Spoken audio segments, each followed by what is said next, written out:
repeat after me. Let's bow our heads, sir, for grace and for me. Bless us, O Lord. Bless us, O Lord. In these thy gifts, In these thy gifts, which we are about to receive, in which we are about to receive, from thy bounty, from thy bounty, through Christ our Lord. through Christ our Lord. Amen. Amen. Time learners. 8, 6.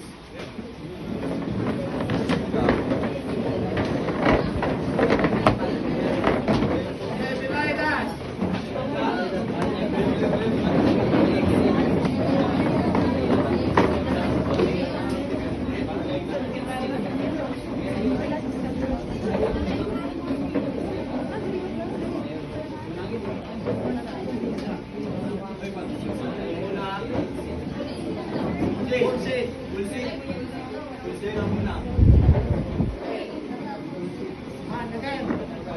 Time learners. 8, 6.